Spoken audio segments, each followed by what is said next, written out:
right, so today we are in the Good and Trustworthy Servant Part 19, which is also Trustworthy Part 8. And I don't know, we have a shot at finishing this part here today. So we're either going to finish the Trustworthy section today or next week, and then we're going to be shifting into Servant, okay? So we're getting really close. It just depends on how inspired I get in the middle of trying to explain whatever verses we're going through and how quickly we get through it. We're going to begin in Luke chapter 12. So anybody that's watching now for the first time thinking, oh, I'm in part 19 of something, what did I miss? Well, go back and listen to the other 18 parts. But we are dealing with, from Matthew 25, the verses that said the parable about the talents, and then in that, the people who did well with the talents and brought an increase, he said, well done, you good and trustworthy servant. And I think all ministries, Christian or other, still teach that the idea is that this is the words we'd like to hear in terms of the next part, which says, enter into the joy of the master, right? Okay, so, of course, if we want to hear these words, we should understand what they're actually describing. What does it mean to be good, trustworthy, and a servant? Now, we covered good for about 11 parts, and now we've been doing 8 parts now on trustworthy, right? And then we'll get into servant.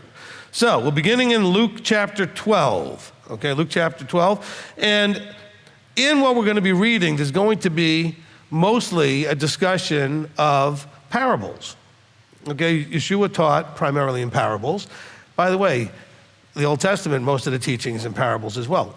God says through the scriptures, I've taught you through parables all the way through. It's his favorite tool of instruction, okay? Problem with parables are that they require explanation. Because even Yeshua, when he would teach a parable, his disciples would say, what did that mean? So they were with him and they still didn't get it because it was never intended to be it wasn't intended to be completely clear just by reading yourself. You can certainly glean certain things out of these things without any help, but to get the fullness and the depth of it, it requires explanation, okay? Specifically anointed explanation, so that the explanation is his explanation, coming through an anointed teacher, Ephesians 4:11, the fivefold people, including the teachers and the prophets who are supposed to be giving you explanations, right? So now here we are in chapter 12. We're going to begin in verse 42 and 43, then we'll go back and get the context. So, and the master said, so we're in the middle of something, right? So we're going to find out what we're in the middle of when we get the context. The master said, who then is the trustworthy and wise manager whom his master shall appoint over his household to give the portion of his food in due season? Blessed is that servant whom his master shall find so doing when he comes. So this is very consistent with what we've been talking about, including the launching parable of the talents, the idea of being given something. Who am I going to put over something if I can't trust them that when I come back, they will have handled and done well with what I gave them? Now, all of us have been given. I mean, with the bubble popping and getting our attention and opening our eyes and our ears, etc., he has now made us ready to receive, and then he gives. He gives us ideas and understanding about things we were doing that we probably shouldn't be doing. So we stop doing them. Gives us understanding and ideas about things that we should be doing that we weren't doing. So we start doing them. But the question is, are you trustworthy to keep doing? Or are you trustworthy even just to do what you receive? Because a lot of you receive and don't do. Now, that's not everything. I mean, you receive and do some of it. And some things you receive and you don't do them. And if we were counseling, I could help unravel whatever it is underneath that's causing you to not do, which will always come down to either a fear or a desire that's in conflict with what he said. A desire meaning you want something that he said no, or you want something that if you do what he said, you can't have it, or a fear that if I do this, then maybe my family won't talk to me or somebody will be mad at me or whatever it is. So there's usually one of those two things, a fear or a lust, a desire, okay? So he says here, and we're in the middle of something, he goes, who then is the trustworthy wise manager whom his master shall appoint over his household? So this is a parable that there's a message that Yeshua is trying to give to us through this parable. So let's go back and we'll begin in verse, let's say 13. So we got a lot to cover here to kind of get context. Of course, I could have gone a lot further back, but let's just start here, okay? He said, and someone said from the crowd, said to him, "Teacher, speak to my brother to divide the inheritance with me." All right, so somebody's shouting from the crowd, "I've got a problem with my brother. We've got an inheritance, and I see you as a wise sort of judge type person." He's not, Yeshua at this point is not officially a priest or a judge or any of those things, right? He's a teacher. And so, so he shouts this out to him, and someone who said this. And then he said to him, "Man, who made me a judge or a divider over you?" See, this is one of the things right from the beginning that I want to point out is that you got to understand who has what role, and when you have a need, then you have to decide what role do I need and who has that role. You can't just go to anybody. I mean, some of you will go to one of the shamishes when you know it's got to come from me. Or you'll go to just somebody else who seems to lead over a department, like maybe the safety team or the kitchen team or the cleaning team, but still it's something that has nothing to do with their role. Because you don't want to go to the person whose role it is. This person, I would guess, already had a problem getting his inheritance divided the way he wanted. So now he's asking Yeshua to jump in and be involved. Look, we have this happen on a regular basis. People will contact elder even, and elder's like, "No, you need to talk to rabbi about that." But they want to avoid the conversation they need to have with the right person. So Yeshua says, "Why are you coming to me? Who made me a judge over what you're doing?" Okay, I'm not a judge right now over these things. I'm not here to figure this stuff out. So he continues. He goes in verse 15, and he said to them, "Mind and beware of greed." So now he's going to explain what the problem is with the guy who's asking for the help, rather than just get in there and divide the inheritance. He said, "Mind and beware of greed, because one's life does not consist in the excess of his possessions." He then spoke a parable to them, saying, okay, so now he's going to speak a parable to try to illustrate what he was just talking about. Now bear in mind, he's not saying in verse 15, it's wrong to have possessions. He's not saying in verse 15, it's wrong to end up with wealth or abundance at some point. There's no scripture against any of that stuff. What he's saying is, you have a greed problem. And in this case, greed problem is probably hinting at the fact that there's more than enough in what you're getting. You don't need more, but you want more because of your greed. Or it could be a selfish, other emotional problem where you just are trying to, you just don't want your brother to have it. Maybe it's not because you want more, you just don't want him to have. So either way, we have a problem, right? So now he's going to give a parable. He says, the land of a certain rich man yielded well. Okay, so there's some abundance there. And he was reasoning within himself, saying, what shall I do because I have no room to store my crops?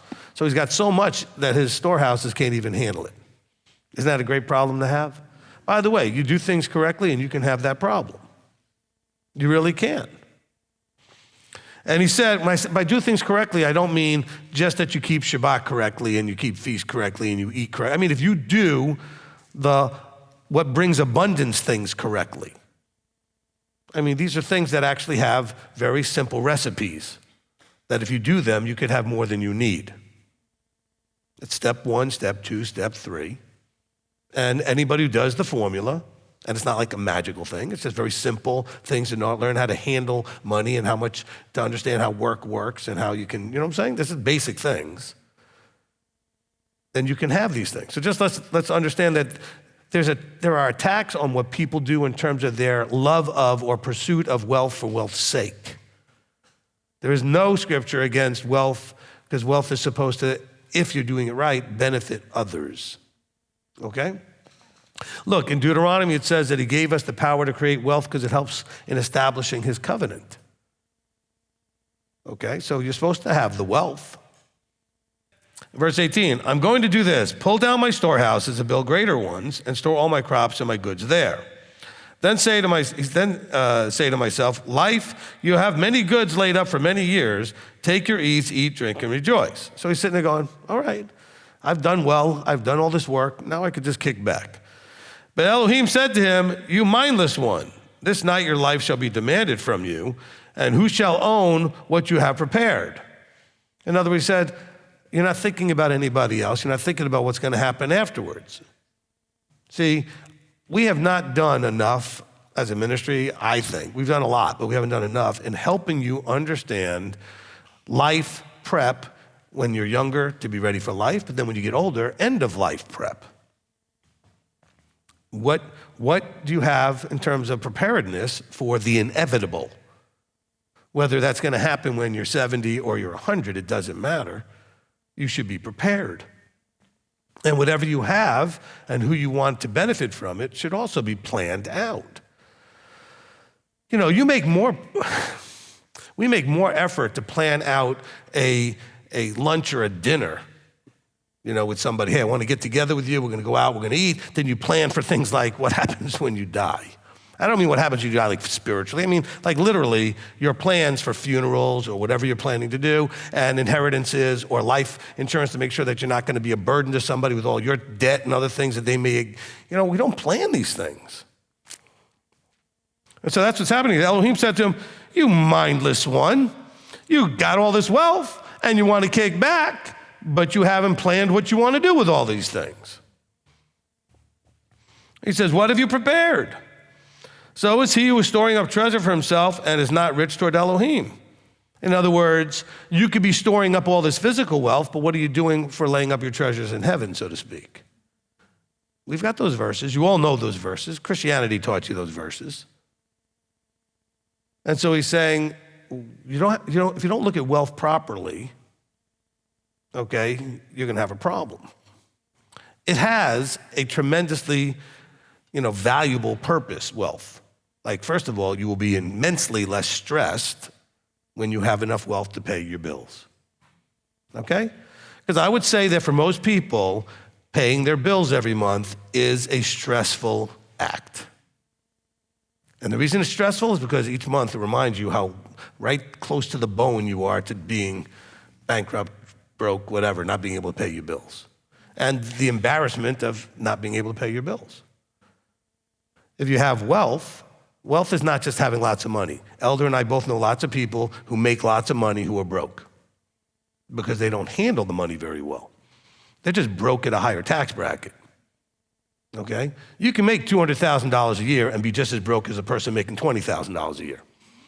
You just have nicer vehicles to drive to your debt, drive to your problems. You drive to your frustration in style, all right? But you could have wealth. Wealth means that you don't have any of those stresses because you have enough abundance at whatever financial level to take care of all your needs and even some of your wants. Actually, if you aim at the wants first, that's where you end up in all the problems. If you go ahead and get everything you want. I think he has also, Elder has, I have counseled in my lifetime, not necessarily in the last little bit with this ministry, but in my lifetime I've done financial counseling. And I've counseled some people that inherited or got some sort of a financial windfall. And I told them, you will either have blown through this in the next 3 or 4 years, or if you handle it right, you can live off it for the rest of your life. But you have to handle it right. But to handle it right, you can't just go and buy everything you want at that minute. But if you handle it right, you can have everything you want eventually in the right timing, okay? So listen to what he's saying here. He says, this person, he says, excuse me, he says, the night your life shall be demanded of you, verse 20, right? And who shall own what you have prepared? In other words, you haven't prepared properly. And then he gives the next verse, he says, so is he. This is the same as this. So is the person who is storing up treasure for himself, right down here, and is not rich towards Elohim. In other words, this person is lacking balance. Okay? See, there's segments of Judaism and Christianity that would have you believe, and actually other religions do this as well, that somehow being fully spiritually minded and secularly, zero is the way to go. So you just live in poverty and just pray or whatever, and meditate and read and study, and that's all you do. That's not the balance that's being talked about here. Everybody significant in Scripture, well, I think that'd be unfair for me to say that. Most everybody, I'm not going to have you say I was wrong, are fairly wealthy. Like they have a bunch. I mean, I know Noah was told to build an ark. Could you imagine what the cost to build an ark? He must have had some wealth. to build that giant boat? Okay? Abraham, we know, had wealth. Isaac, Jacob, wealth. Even Yeshua had wealth. He had enough wealth that with the Judas stealing out of the purse, nobody noticed. Could you imagine? There was enough wealth that he could steal out of it and nobody even noticed. So having abundance and having wealth is not the problem. The problem is, as it says in the New Testament, the love of money is the root of all kinds of evil, okay? Not the love of money is the root of all evil, but if you love money, it could lead to all kinds of evil.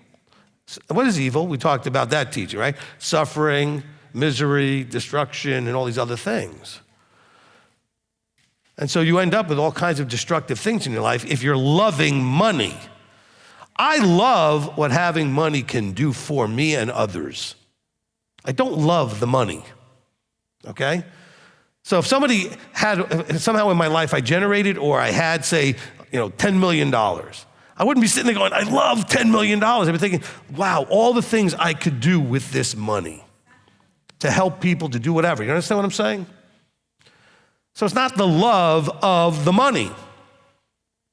He says, I gave you the wealth to establish my covenant. Part of it is you living an abundant life so people can see the blessing of living that abundant life. Part of it is that you can help and bless others, okay? And so he's saying is, look, you're storing up your treasure here on earth. He says, you're not storing up the treasure like you should with Elohim. You've dropped the ball there. You've lost the balance. You're also lost, and this is a big part, okay, of your life being all messed up. You've lost perspective, okay? What's a perspective problem? You're looking at things wrong. You're not looking at them in a correct way. So you've lost perspective. So in other words, you can see certain things, but you don't actually perceive properly what you're looking at. So you can write all of your stuff down like in a budget and not see all the problems, where you give it to somebody who has perspective, you can look right at it and go, there's your problem. Look at this item here, and look at this item here, and look at this item. Meanwhile, you've already looked at all that and didn't see anything because you've become blinded through your emotions for the wrong things, for the storing up things in the wrong way, and what you want to do with those things instead of understanding the right way to handle these things. So your perspective is all skewed, okay? A lot of you were raised through the world, and you had a certain perspective of the world. A lot of you were raised through churches, and you had a perspective through the churches, but the perspectives were wrong. So your perception and your way of seeing and understanding the world through those lenses was wrong. I call that the delusion bubble, right? The way you saw the world. So he said, this person thought they were doing everything right. Look at all this wealth I've got. I even have to put new storehouses and build more buildings and stuff. And now I'm just going to kick back and relax. By the way, he doesn't say kicking back and relax is the problem. He says, you're kicking back and relax, but you haven't made any plan what to do with this stuff, because he says, you're going to die tonight. Don't even know. You're going to have a heart attack. Now, what was your plan?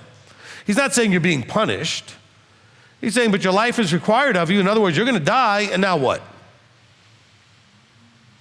Because you need to be planning for this life and the next. See, and a lot of you get that out of whack, okay? You don't have the right perspective. You don't have the right balance. So some of you will say, well, I can't go out and get a second job because I have to watch a lot of teachings and I've got to pray a lot and I got to study a lot. Or you'll tell me, well, I'm too busy with 5 jobs, so I can't ever study or pray or listen to teachings or whatever it is. You have to find the balance, okay? And by the way, if you handle the simpler of the two, which, believe it or not, is the physical, then you get time to do the other things. So you can hunker down and really put some effort into the one, which will free you up eventually to have all the time you could possibly want. But if you never really focus and get the physical things in line, you'll never have the time to do anything, all right? I mean, this guy worked hard, it says, up to this point. Up to this point, he hasn't thought, hey, I'm just going to kick back, I'm doing great. Finally, at this point, he says, you know what? All that work paid off, but he didn't have a plan what to do. His plan was just to kick back, put his hands behind his head, and just, And I'm not saying that's a bad thing if he had also had the other things in play. So that's what he's being told. It's not like you're lazy. He's saying you've not prepared for this stuff. You don't get to take it with you. What's the plan for all this stuff when your life is required of you? In other words, when you die, what's your plan? Do you have a plan? And look, if you're getting older, it becomes even more pressing that you have a plan. I don't want to depress anybody, but as you get older, you're closer to that day when you're not going to be walking on this physical plane, okay? Just a reality we all have to deal with, right? And so I know when we're very young, we don't even think about those things. We think we're going to live forever because after all, when you're 20, being 40 is like ancient, okay? And then when you're 60, you think, why did I ever think 40 was old? Because I'm thinking I'm 60, I don't even think 60 is old, right? Your perspective and perception changes over time, all right? I remember, this is just for perspective, I remember hanging out with some of the singles once years ago, and I was in Worldwide Church of God, and one of the young ladies, I think she was like 19, she didn't believe me when I said how old I was, so she had me take out my driver's license to look, or somehow she just happened to see my license, and she saw that I guess she was 19, I must have been about 25 or 26, she goes, man, you're old. And I'm thinking, what?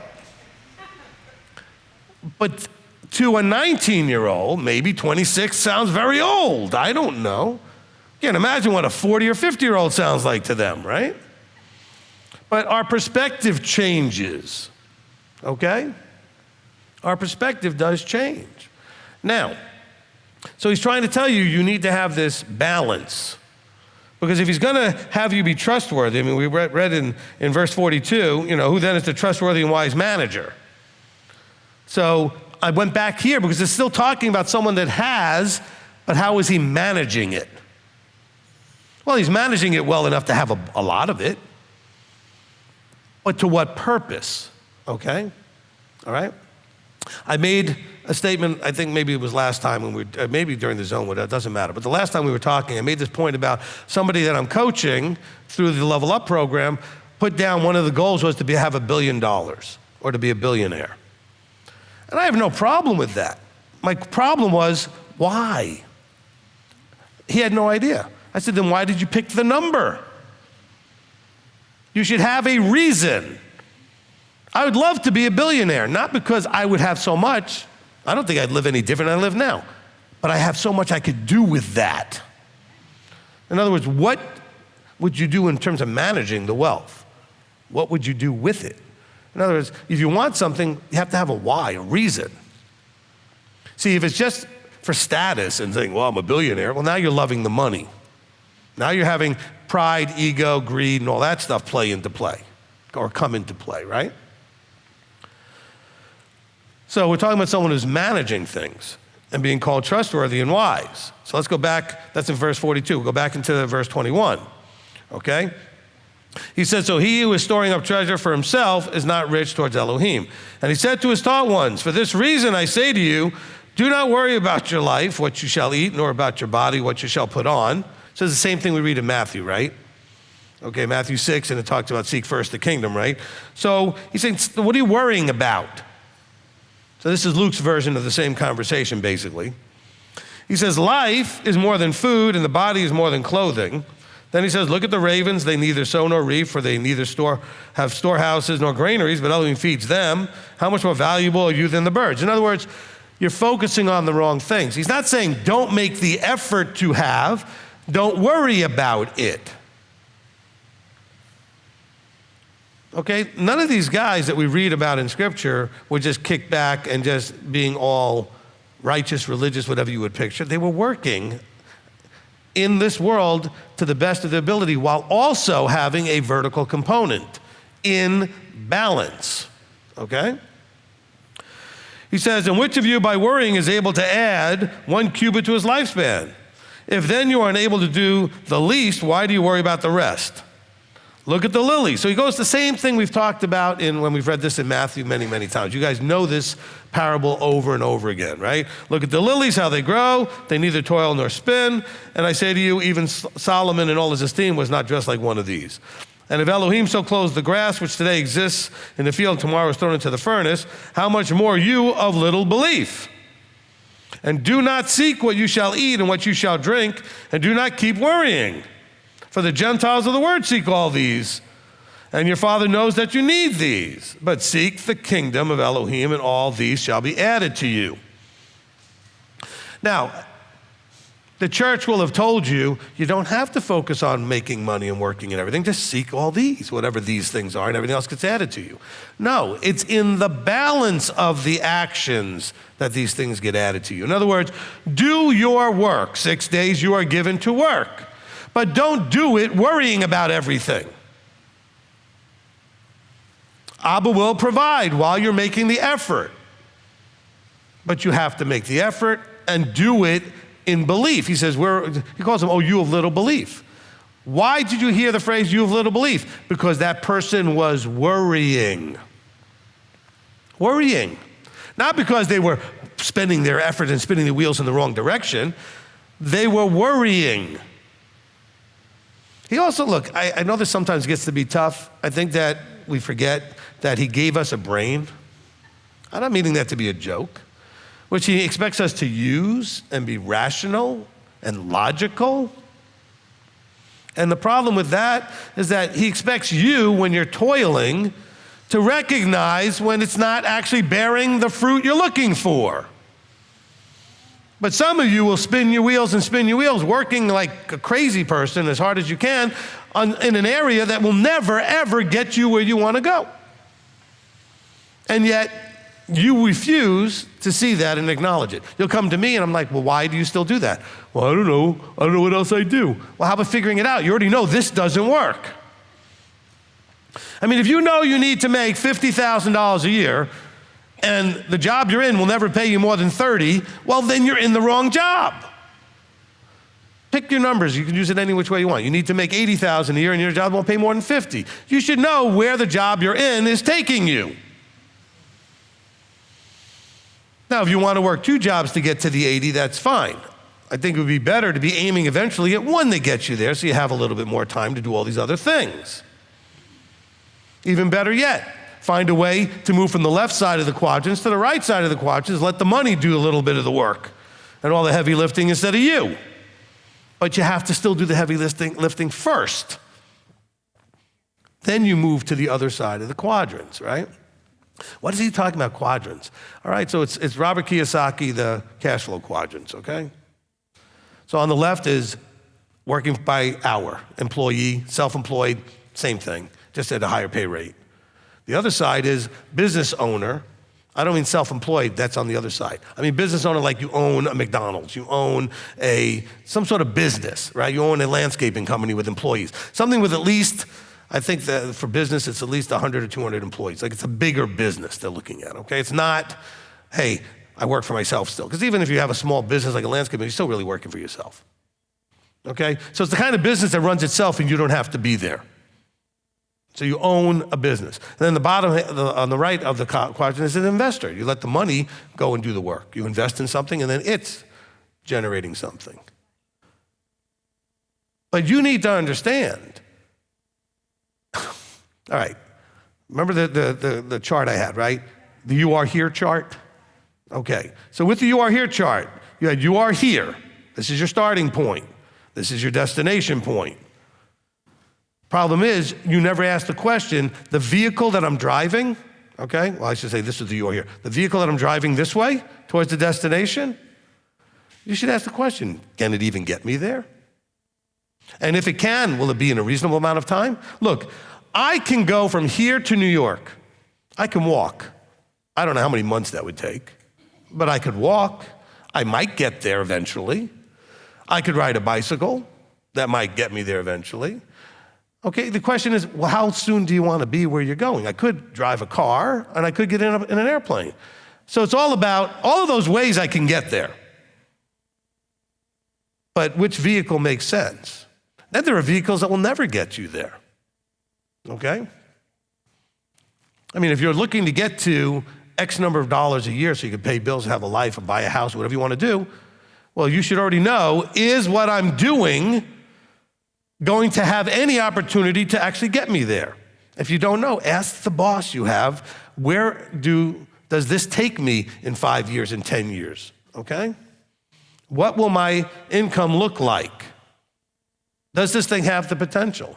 I've told people who work for me over the years, a few of them, I don't know why you're working for me, because I know where you need to go and I'm never gonna pay you that. Not because I'm cheap, but because the job you have does not pay that.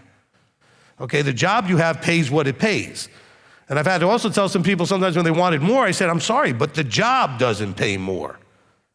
You're doing a great job, but the job itself doesn't pay more. So I've said, look, you are free to go somewhere else. No, I won't be upset. I don't want to hold you back. I'll find somebody else to do the job. But this job pays this. It's like these people that are all upset. They work at McDonald's or at Taco Bell or whatever, and they want to make $50,000 a year working at a place that's not what that job's ever going to pay. So they want to raise minimum wage and this and that. That's all it's going to do is raise the prices of everything. Okay, so you're not going to get any $5 Happy Meals anymore, which, by the way, used to be $1. Okay, some of you younger people, we used to have a $1 menu. Okay, that's gone. Now you might be shocked to find even a $5 menu anymore. Okay, because why? Because people are screaming for raising their wages. So if that's going to happen, then the prices are going to go up. But what you need to do is do something that pays better, period. But you don't want to hear all that. Somebody's like, well, it's Saturday. What are you talking about? About life? In the context of this? Because he's talking about business here. He's talking about managing your life, which includes your secular, productive life as well as your spiritual life. And he's trying to tell you you need a balance. But you must be asking the question, okay, the same question you asked when you were in the church and then you left the church. Why'd you leave the church? Because you realized they were never taking you where you wanted to go. Do you understand? And when you stopped just being in the world, when some of you started off in a secular world and you weren't in anything vertically, and you realized that was never going to take you where you wanted to go. Some of you should also realize that some of the friends you hang out with are never going to take you where you want to go. Some of the family members that are like in your ear all the time that you haven't been strong enough to tell them to be quiet. Sheket! Okay? That's Hebrew for be quiet. That elder likes that one. Okay? But you refuse to create boundaries that protect your forward motion. Okay? And so you get stagnant. This is never going to get you where you want to go. So the model, you are here in destination, you could do that with your health, you could do that with your spiritual walk, you could do it with your finance, you could do it with your social and relationships. Whatever it is, you got to ask the question, this is where I am, well, I did it this way. This is where I am, this is where I'm going. All right, well, this is where I am. Okay, I don't want to stay here. If I don't want to stay here, where is it I want to go? You have to have a clear picture of that. Then you got to ask, what types of things will take me to the destination? What do I need to be doing? You know, if you have a marriage that's struggling, I don't mean it's over and you're in a divorce, and I don't mean like maybe it's brand new and you don't even know what a struggle is yet, but if you have a marriage that's struggling, you got to ask yourself, how do I have a good one? If it's possible to have. No, it's not everyone works. That's why we have 50% divorce, because a lot of them just don't work, okay? And I'm not going to sit here and say, well, if you just made enough effort, it would have worked. That's not true in every case, okay? But the question is, you got to know if you're going to try something, what are you going to try? Well, you should already know that doing whatever you've already been doing doesn't work. So you can't just keep doing that. Whether it's finances, health, whatever. If you're in a place that you don't like where you are, please recognize that you're there because of all the things you've done and choices you've made up to this point in that area. So you can't just keep doing. I mean, if you're overweight and your health is bad, then you can't just keep eating like you've been. Your sleeping habits may need to be better. Your exercise or movement habits may need to be better, but you can't just keep doing what you're doing and expect a different result. That's one of the definitions of crazy. All right? One of the definitions of insanity is to keep doing the same thing over and over again, expecting a different result. When really you should always get the same result every time. To do the same thing, you do the same thing. And so he's starting to tell us here, look, you have to understand what makes you a good manager, a trustworthy manager. All right, and I like the way they call us managing, because managers, here's the funny part. You might think of as a manager, normally you think about managing people. That's not wrong. How about managing you first? And then manage the things that are yours, like your family, like your job income, like your household, like, 'cause some of you can't handle almost anything. You own a car, but you can't handle that. Okay? You own a house, but you can't handle that. You don't know how to manage the things that are yours. I mean, I don't know how many people Elder and I have talked to that have no insurance, no life insurance, no health insurance, no nothing. How do you handle your own, how do you manage your life? By the way, for all of you men, we'll get to the ladies too, but men, please stop pursuing anybody in terms of a relationship until you can manage yourself. Because that is not fair to them. Okay? And ladies, you're gonna make it really tough on a guy. Even if he can manage himself, he's gotta manage you too.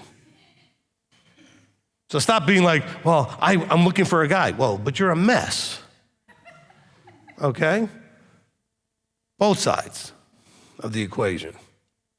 And it's sad too, because some of you come up and say, well, what do you think of so-and-so? And I'm thinking, oh my gosh. And sometimes I'm not thinking that because of the so-and-so. I'm thinking about you for the so-and-so. I'm like, oh my gosh. You think you're ready?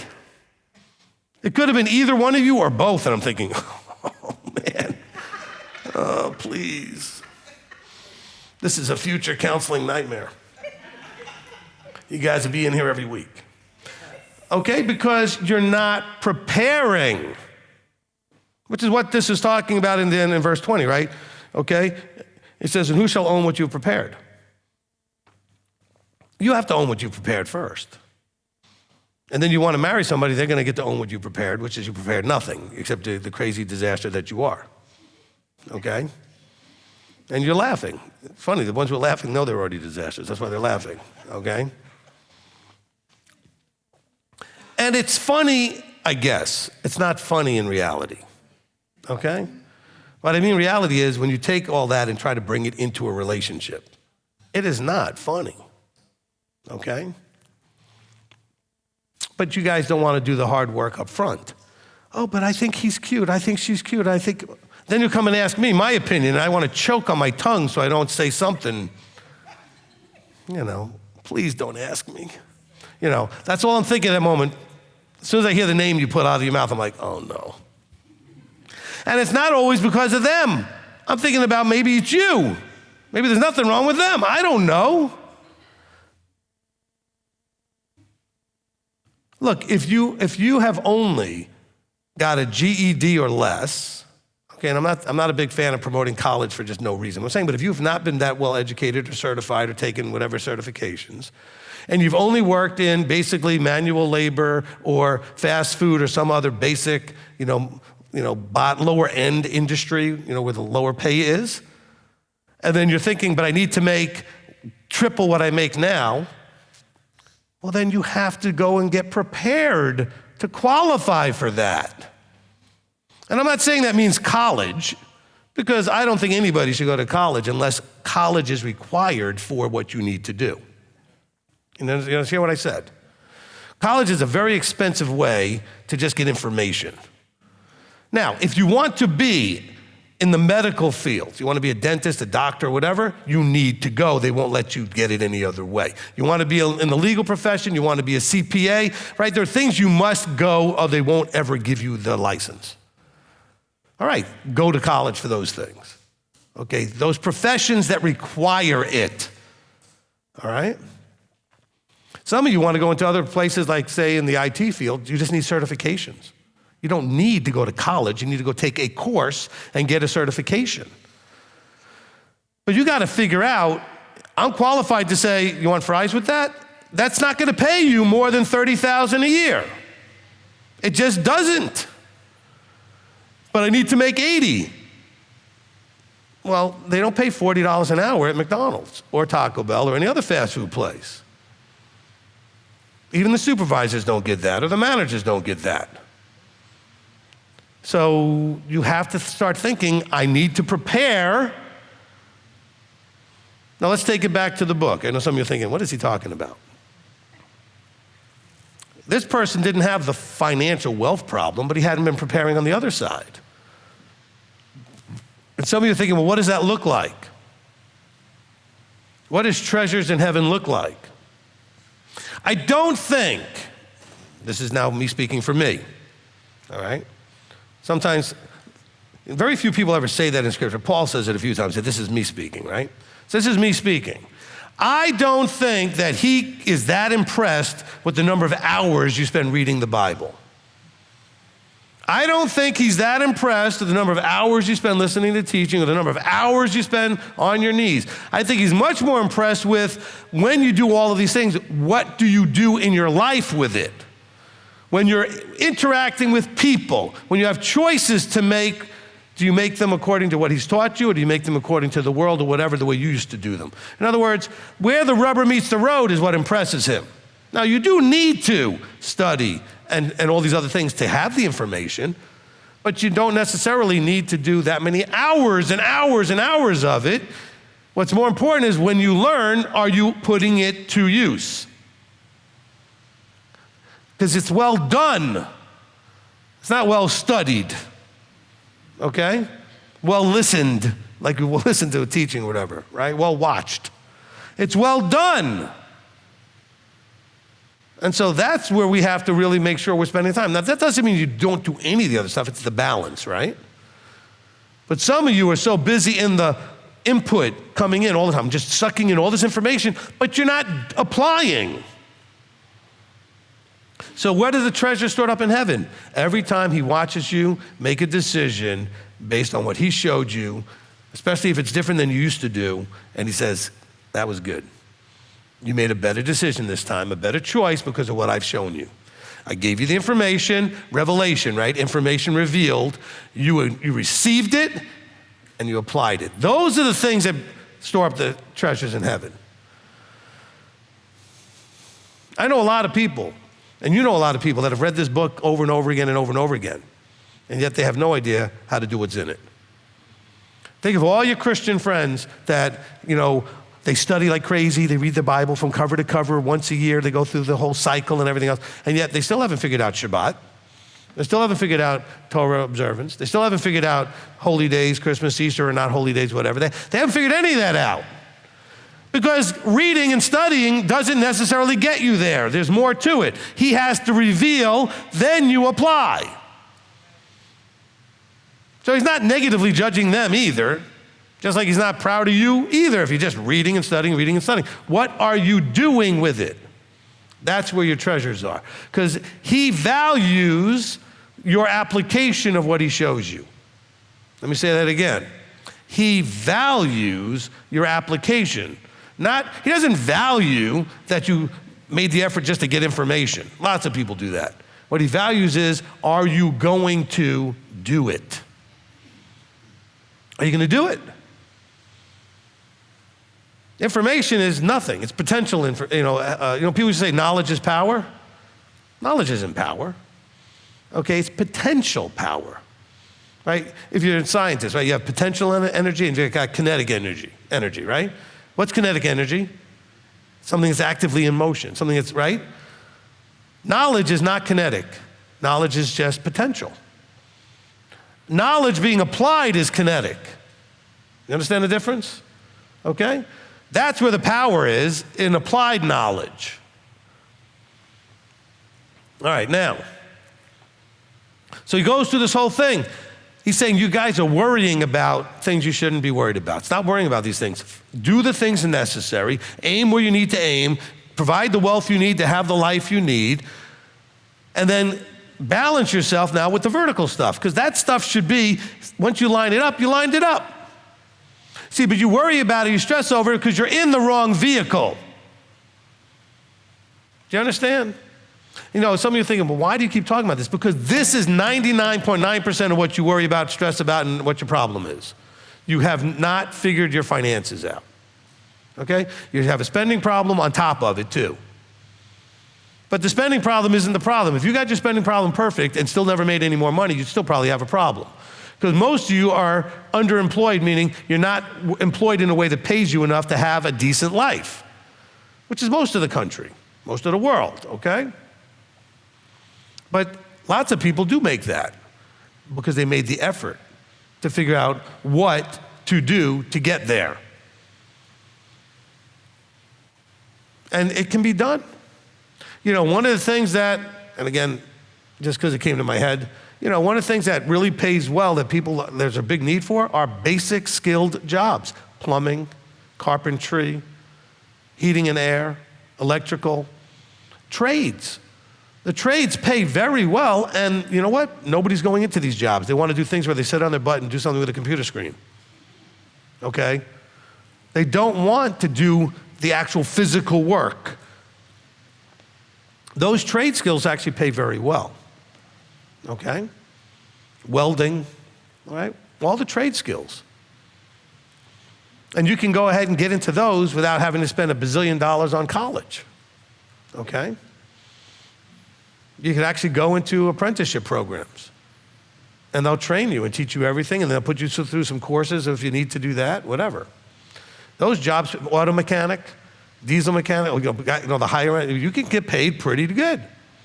Now, it just depends on what level you feel like you need to get at, but just understand this. So now, notice what he says at the end of all this, right? He said, the Gentiles, verse 30, of the world seek all of these things, okay? He says, and your Father knows that you need these.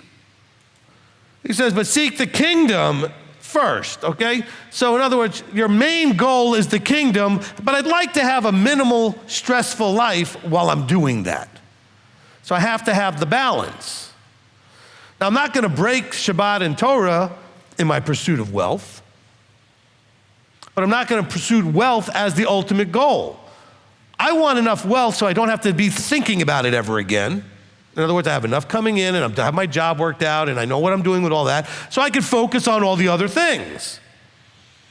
But when you don't make enough, you can't think about anything except the misery of the fact that you're frustrated because you don't make enough. Is that true or not? Okay? Now, for some of you, there's a second problem, which is also discussed here. Maybe you did okay, but then you get to 60, 65, 70, and you're thinking, I'm not going to work like this my whole life. I can't. I no longer can physically do all that kind of work.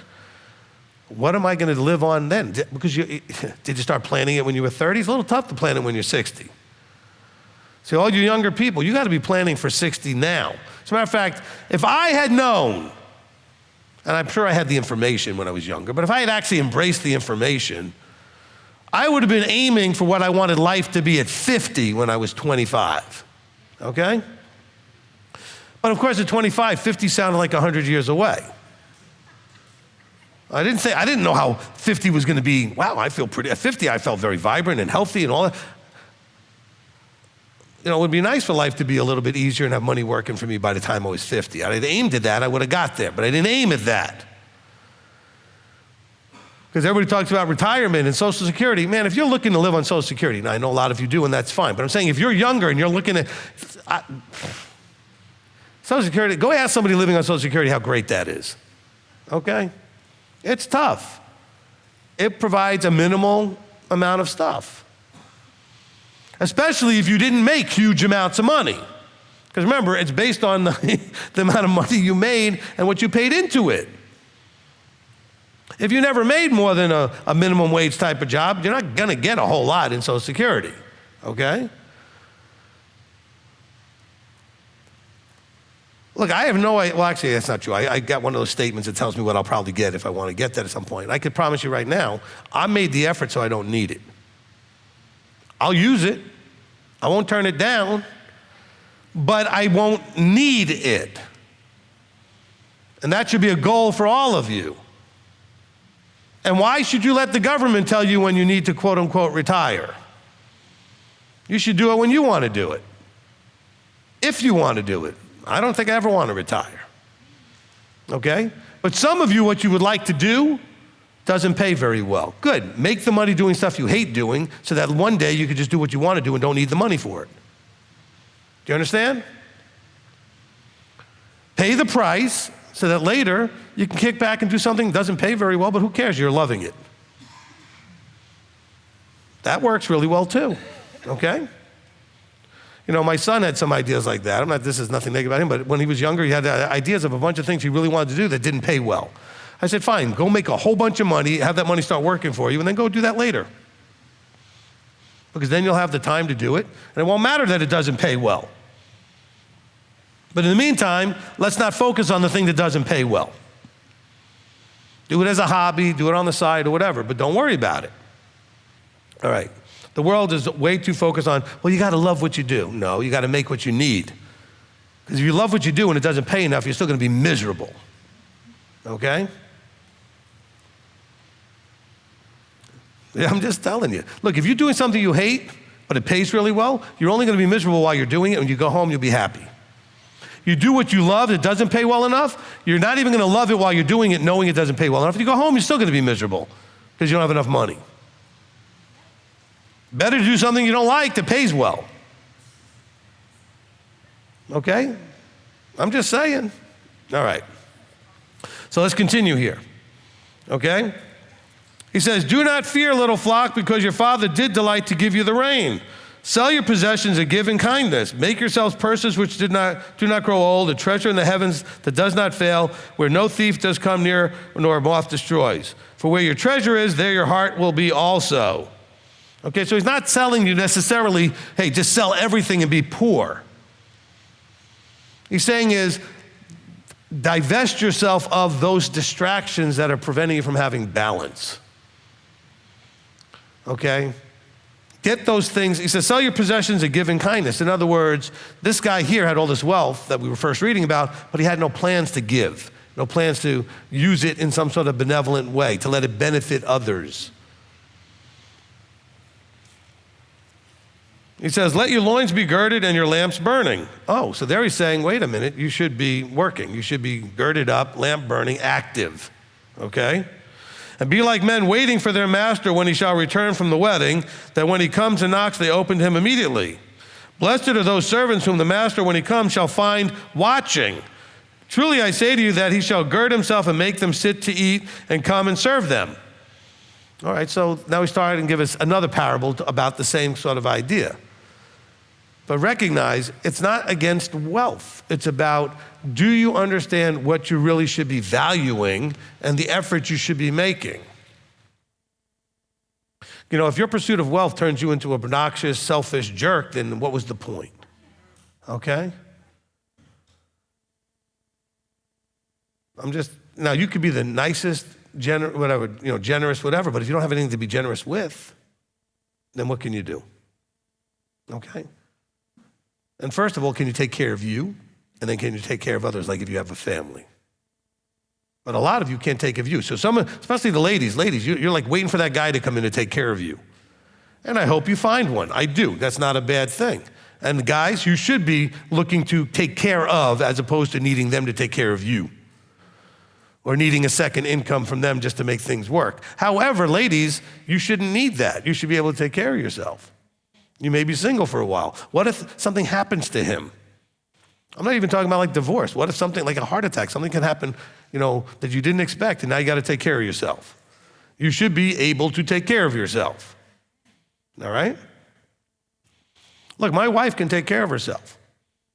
My wife works for the ministry. She has her own salary and everything, and she does all the children's programming and all that kind of stuff. But she's also a licensed dental hygienist, and she can go and do that anytime she wants. If anything were to happen to me, if I hadn't, no, I've got enough prepared for her so she wouldn't need to, but if she needed to, she could take care of herself. Okay? Okay, but now I married her when she wasn't 15, all right? She was 33 and I was 35, and so she had a life already of skills and things that she developed to take care of herself. But you guys, are you doing that? Because some of you, especially the younger ones, think, well, I'm just going to have this guy and I'm going to marry him and he's just going to take care of me. You're going to be bored out of your mind sitting in your couch eating bonbons watching TV or whatever you're watching, okay? I mean, I don't think people watch TV anymore. You'll be on your phone watching TikTok or something, okay? Instagram or some other reels or something. Well, you'll be bored out of your mind and fat. You'll just be sitting there eating bonbons, doing nothing useless, okay? Everybody should be productive. Everybody should have stuff to do. Don't you think the Father's watching to see, what am I going to give you to do with forever? I mean, I don't think we think about forever enough, but in the forever, you're going to be given stuff to do. Wait, this gets even more exciting or scarier when I say the next thing. He may look to you and say, come up with ideas of things to do. And you're going to sit there going, I don't know what to do. And I know that because that's what you tell me all the time. But I don't know what to do. He may just do that to you. Hey, I got this place over here. What are your ideas? What do you want to do with it? I don't know. What do you want me to do with it? What are you bringing to the mix? See, all of you want to live forever. Well, what's in it for him giving you forever? What do you bring to it? Well, I'm a good person. That's good. That's a good thing to bring to it. But that's not enough. What do you bring to it? Are you a good servant? Are you trustworthy? Do you do whatever it is, right? Because it means well done. Where's your work ethic? When you did work and when you do things, okay? Remember, you can have a perfectly healthy, incorruptible body, so you won't have any physical issues whatsoever to do whatever doing has to be done, all right? But some of you, if your mindset now is to do the least you can do and try to avoid work and everything else, then what would I want to give you forever with me for? Okay? Remember, you're not getting forever for you. Now, he wants to bless you with that. It's his plan, and it's about him. And he wants to spend forever with those that would want to be a part of his plan and be available to come excited to be a part of that plan and bring whatever you uniquely bring to that mix. But if right now you bring nothing, what's he going to see you bring later? What do you bring to the mix? And I'm not saying that means some of you are like 75 years old, you think, what do I bring to the mix? But I see a lot of you who are very, very available always to help in whatever way you can and other people and do things, and there is a lot you bring to the mix. So it's not just about the physical productivity, okay? But doing what you can do and doing it with the vertical right heart, right? It's where your heart is and where your treasure is, okay? Now, wow, I didn't expect to only get stuck here in Luke 12. All right. So, then he says, back to verse 37, blessed are those servants whom the master, when he comes, shall find watching.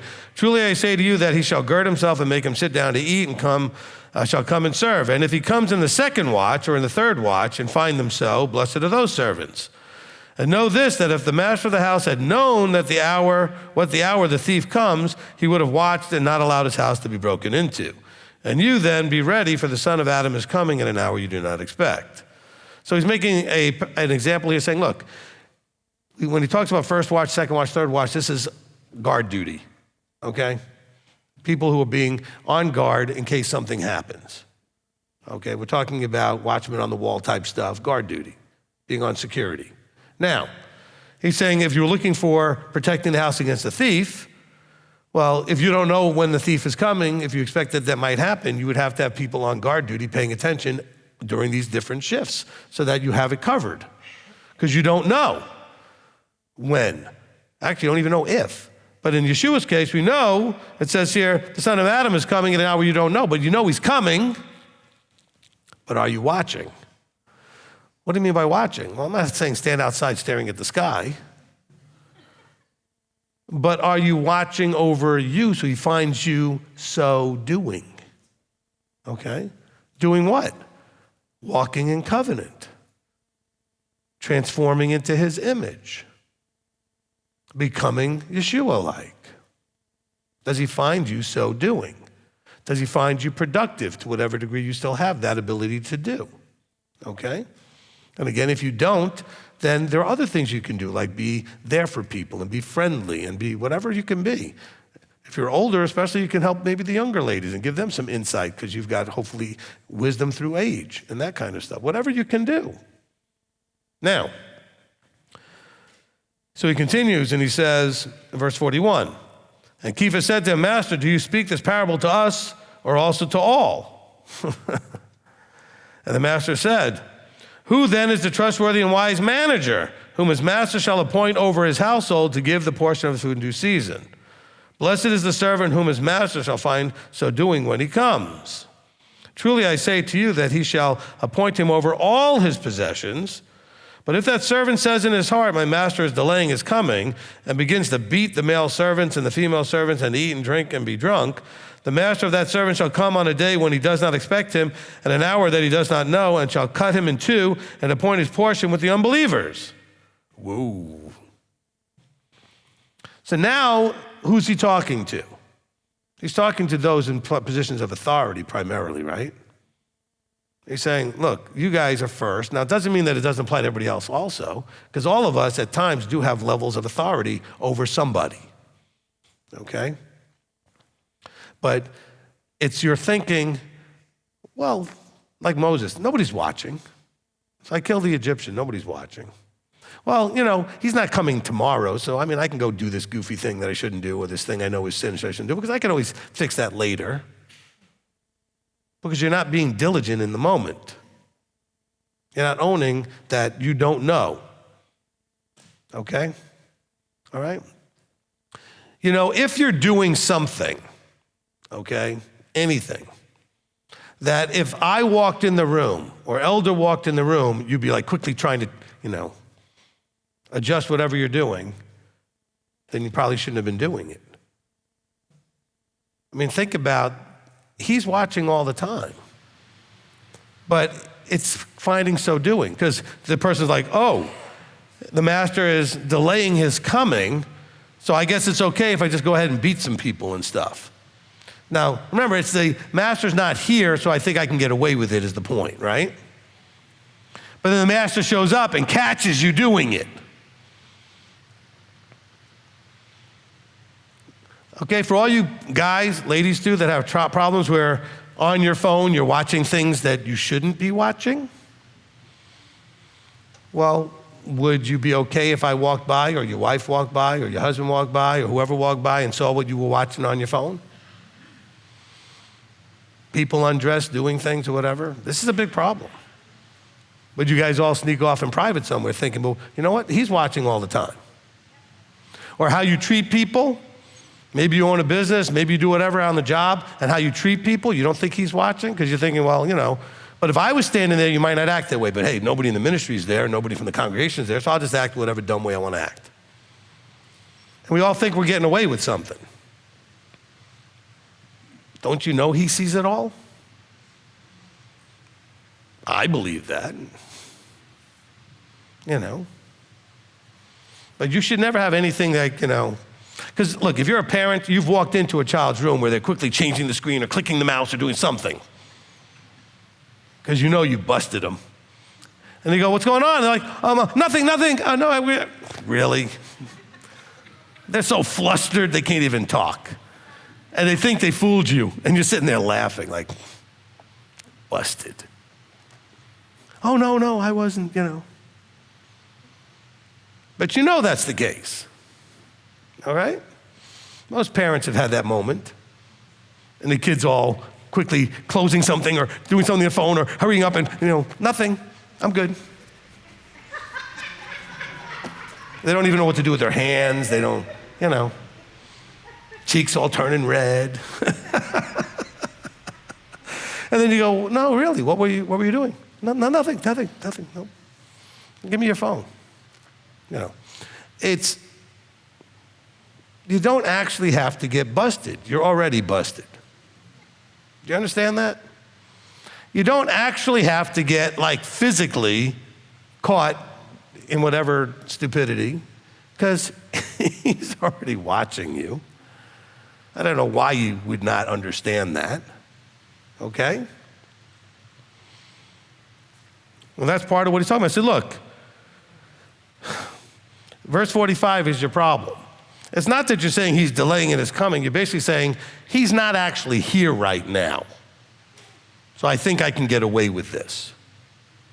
All right? So it continues here. Let's see, what verse did I want to go to? Wow. Almost to the end of the chapter here. Do we have time? I guess we do. All right. So it talked about cutting him in two and appointing his portion with the unbelievers. And that servant who knew his master's desire and did not prepare, nor did according to his desire, shall be beaten with many stripes. The servant that knew but didn't do. Okay? But again, it's not about just information. He's saying you knew, but you didn't apply it. This is what stores up the treasures in the heaven. You know and you do according to what you know. Okay? But he who did not, yet did what deserved flogging, shall be beaten with few. Okay? The one who didn't know but yet deserved it anyway, he's going to get a lot fewer because he didn't know any better.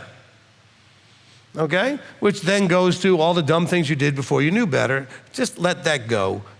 Be sorry and sad that you did it or whatever, but let it go because he's not interested in flogging you and beating on you for that. He's watching you to see what you do now that you do know. How are you handling what you know? Right? But he, let's see, we're up to. So he who did not know yet deserved flogging shall be beaten with a few. And everyone to whom much is given, from him much shall be demanded. And to him whom much has been entrusted, from him much shall be asked. Do you want to fully embrace what this is talking about? You want from him. You want truth. You want to know. You want a relationship. You want the kingdom. You want eternity. You want all that. But he's entrusting you with things in order to get there. But are you trustworthy with what he's entrusting you? Because it says, to him who's been given much, much shall be demanded. So you want the much given, but then you don't want him to demand a lot from you. You want him to entrust you with all these wonderful insights and revelations, but then are you trustworthy to apply them in your life appropriately? Okay? He says, those who have been entrusted for much, he says, more shall be asked of them. He expects more from you if he gives you more.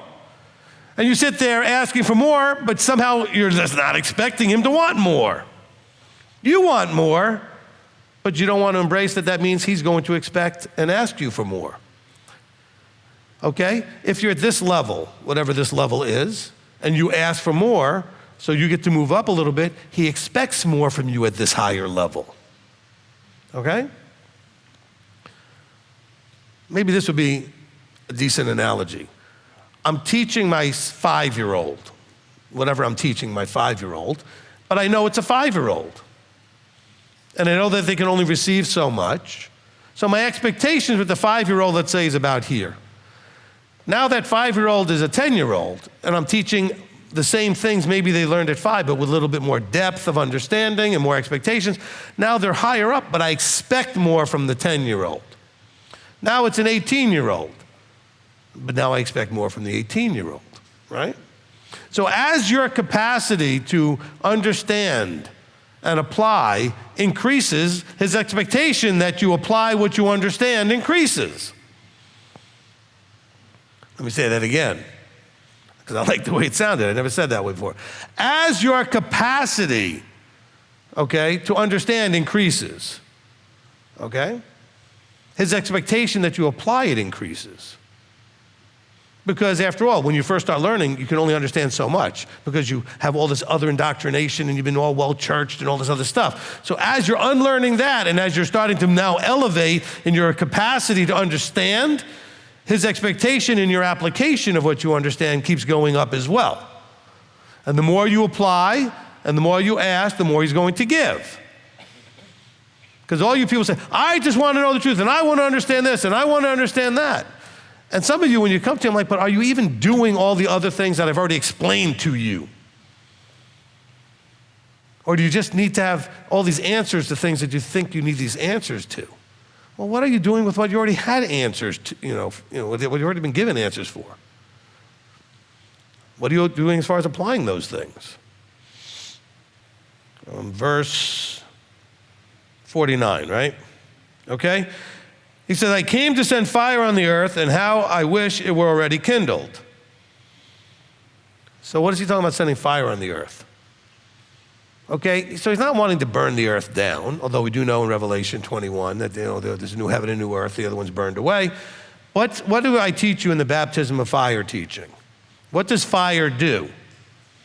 It tests things, it purifies it, it burns away and separates the dross from the actual thing, right? He says, I want to kindle this fire so we get to see what everybody's really made out of. So we really know what's there. Because see, they still want to know what you've really got going on. What's really there? He's looking at you going, all right, I popped your bubble, I've given you some information. That's why you go through the trials. He wants to sit there, he sits back and goes, all right, let's see. Let's see I gave you all of that, what do you do with it? What's the result of all the stuff I gave you? What is it bringing out? He says, but I have an immersion to be immersed with, and how distressed I am until it is accomplished. He's saying, I got some stuff I really want to do, but I'm not finished with what I'm doing first. He says, do you think I came to give peace on the earth? I say to you, no, but rather division. Now, it's not that he meant to cause division. He says, well, my coming and bubble popping people and revealing truth is going to cause a divide between those who understand and those who don't. For from now on, 5 in one house shall be divided, 3 against 2, and 2 against 3. Father shall be divided against son, son against father, mother against daughter, daughter against mother, mother-in-law against daughter-in-law, and daughter-in-law against mother-in-law.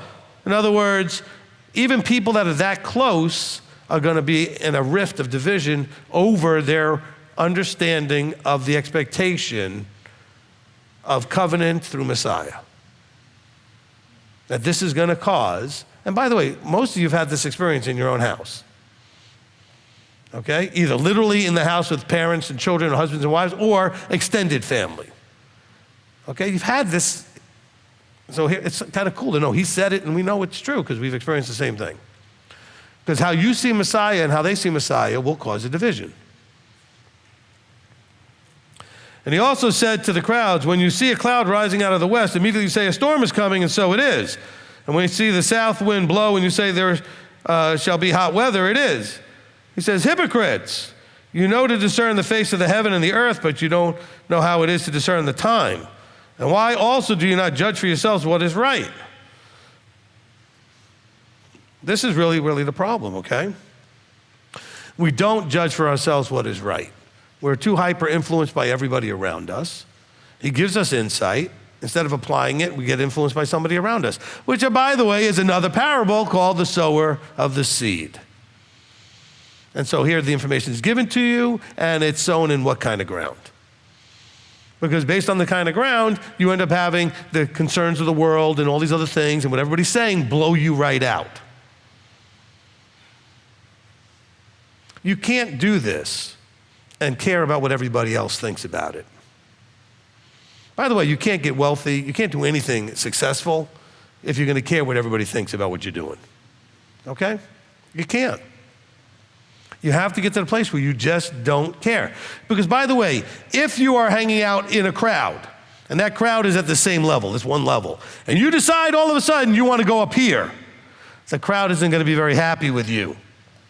Because you're going to expose to them that it's possible to go up here while they're all whining about being down here. So they're going to attack you for wanting to be up here. Physically, in your health, in your wealth, in whatever, your relationships. People like you to stay right where they are. All right? If nobody's attacking you, you're not doing anything. That's true. That's why you get all these people out there in the social, success people out there in social media saying, hey, love the haters. Because nobody's hating on you if you're not doing anything. Well, that's not true. You're probably hating on yourself. And that's where you're beating yourself up because you're not doing anything. But you start doing something, all right? You start climbing up that ladder, your rear end is showing, and people are throwing stuff at you. Where do you think you're going climbing out of the muck where we are? We're all there in the muck and mud and junk and whatever, right?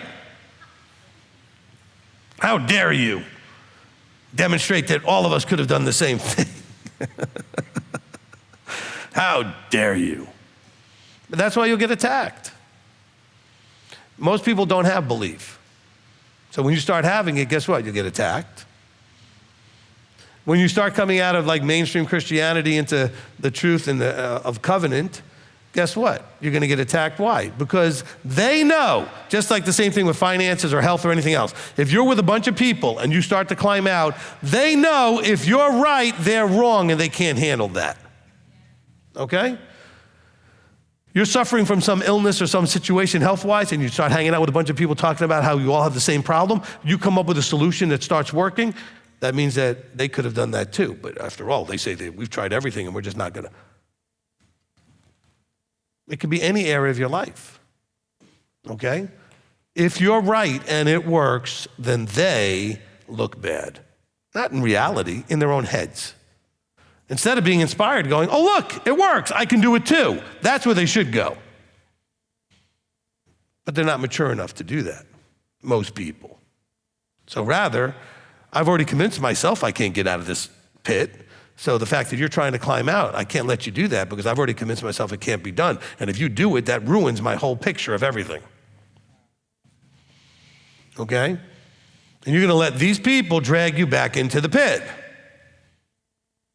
Because after all, you wouldn't want to disappoint them and you wouldn't want them picking on you and they're not going to like you and I need people to like me. Stop that. Popularity is death to everything you want to have happen. I'm going to say it that way. Trying to be popular means pleasing a bunch of people is going to be death to anything you want to accomplish. What I want is a few people that care about me and respect me to cheer me on, okay? Otherwise, I don't care what you have to say, all right? I've mentioned this before. My daughter, when she first started doing the social media, and so all the haters and the dumb things they're saying, she asked me, does it bother you? I said, no. She goes, how? I said, because I don't know them. I don't care what they think. I don't have a relationship with them. There's only a very, very few people who I care what they think. I mean, incredibly small, all right?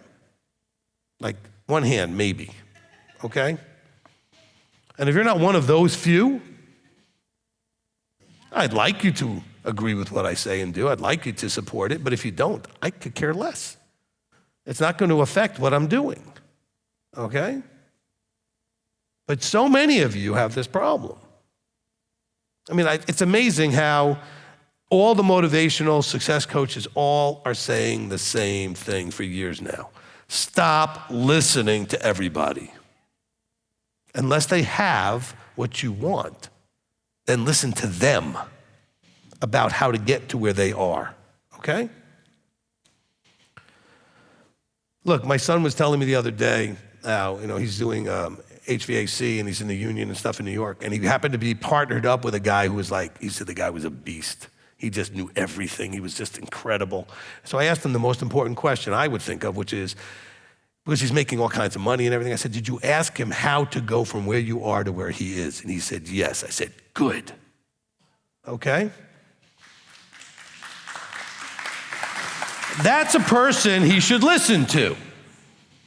Not the whining, complaining, broke person that's where he is or worse. But if you find somebody that's where you want to be, say, how did you get there?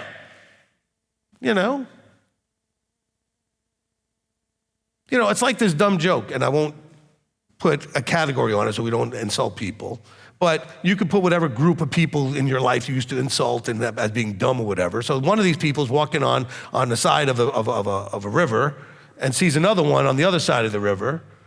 Okay, that's the same, whatever. We used to pick on different ethnicities or different this and different that. So pick on whatever you want. Just somebody is walking on a thing and says, hey, and they said, hey, he said, how do I get to the other side? And the person goes, you are on the other side. That person isn't helpful to you, okay? Now, my generation, we picked on everybody. So we were equal opportunity, picked on everybody. So you can put in anything you wanted there, but that's the kind of thing. You don't want to be asking somebody, how do I get to the other side, and have them look at you like you are on the other side. Technically, they're correct, because they were on one side and you were on the other side. But I want to go over there. How do I get over there? Where's the crossing? Do I have to go through the river? Do I have to get on a boat? Is there a bridge? How do I get there? But you'll listen to and talk to everybody but the people that can help you.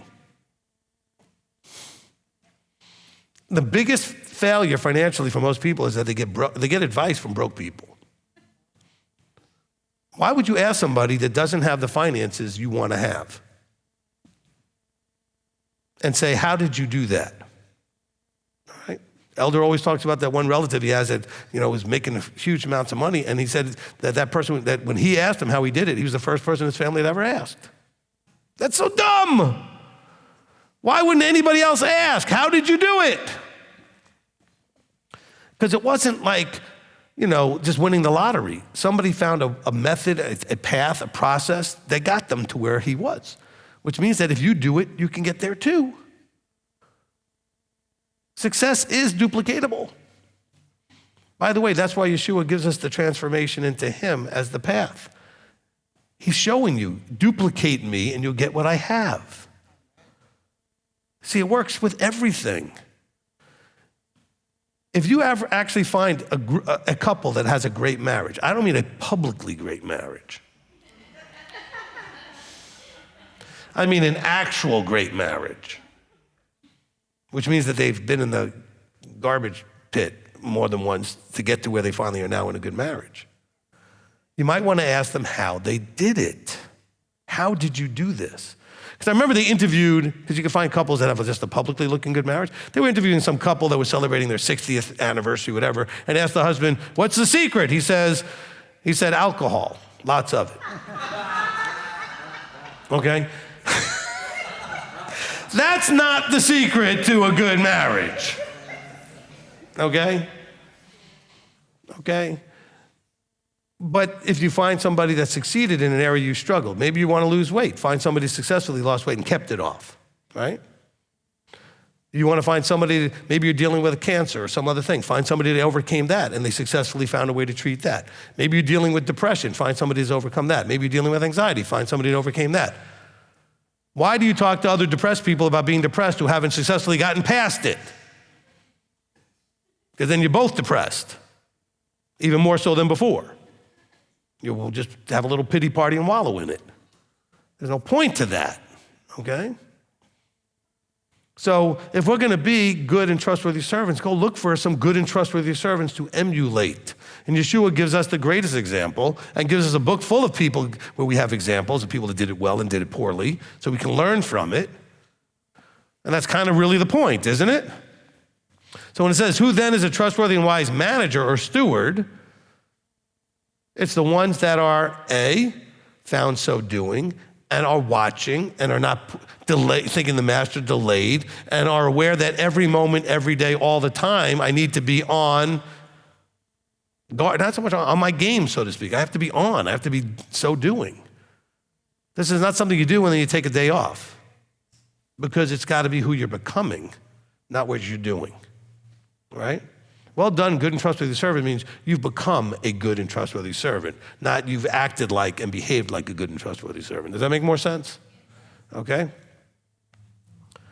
So I would even change the wording to, well done, good and trustworthy servant, you've been found so being, as opposed to so doing. Because the doing was because it's who you are now. It's who and what you are, and that's what you have to become. Amen? Amen. All right. All right?